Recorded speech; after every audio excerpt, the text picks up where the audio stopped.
alam na natin mga kapatid na kinakailangan tayong mabautismuhan.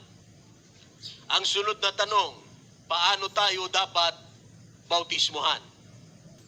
Ang tamang paraan ng pagbabautismo na itinuturo ng Biblia ay sa pamamagitan ng paglubog, na ang ibig sabihin ay ilublob or ilibing. Sa madaling salita, pag ikaw ay inilubog sa tubig, inilublob sa tubig, sa pangalan ni Jesus, mga kapatid ko, ikaw ay inilibing. Bakit ka inilibing? Sapagkat sa iyong pagsisisi, ikaw ay namatay. Anong namatay sa iyo? Namatay ka sa kasalanan. Namatay ka sa paggawa ng kasalanan. Sa iyong pagsisisi, mga kapatid ko, namatay ka. Just like Jesus Christ, when He died on the cross, mga kapatid ko, He was buried and He rose again. Ganun din po tayo. Yung kamatayan ni Kristo ay kahalintulad ng ating pagsisisi. Bakit? Sapagkat sinabi ng Biblia, hindi na natin kailangan pang ulitin yan. Dahil minsanan lang ipinagkaloob at inihandog ni Kristo ang kanyang buhay para sa atin. Hindi na kailangang ulitin. All you have to do is to die to sin. Ano yon? Repent. Pag ang isang tao spiritually ay namatay sa pagkakasala dahil sa pagsisisi, kinakailangan siyang ilibing. So, ang tamang pagbabautismo, mga kapatid, kailangan maraming tubig. Kaya yung binyag na natanggap mo, mga kapatid ko, nung ikaw ay sanggol, hindi yon bautismo. Amen? Hindi tama yon, sasabihin ko sa inyo. Sasabihin kong mali po yon. Bakit? Sapagkat walang batang bininyagan sa Biblia. Ang bata o ang sanggol ay hindi binibinyagan. Ano pong ginagawa?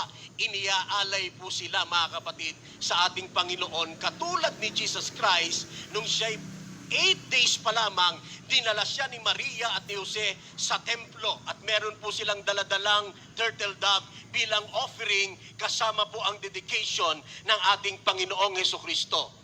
Maliban doon, wala na po tayong mababasa na ang sanggol ay bininyagan. Amen?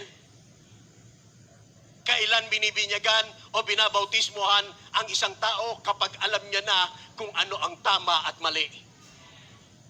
Kapag ka nasa edad na siya ng accountability or age of accountability. At ang tamang bautismo na sinasabi ng Biblia ay hindi sa wisik. Dahil kung ang bautismo ay ang ibig sabihin ng bautismo ay libing, hindi pwedeng maglibing na winisikan mo lang ng konting lupa. Tama? Naka-attend naman tayo ng libing, di po ba?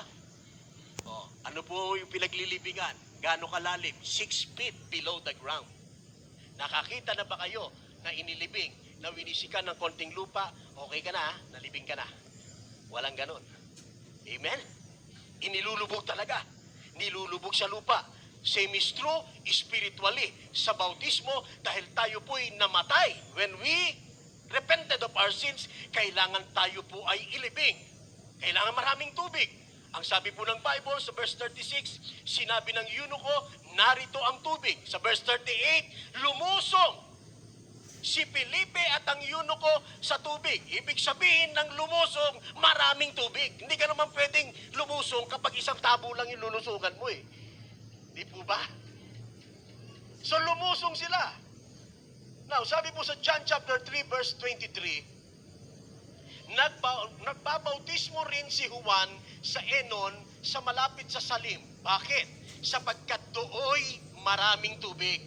Ibig sabihin, sa bautismo, kailangang maraming tubig. Bakit? Kasi kailangang ikaw ay ilubog. Kailangang ikaw ay mailibing. Ang mga tao'y pumunta roon at nabautismuhan. Maraming tubig ang kailangan sa pagbabautismo.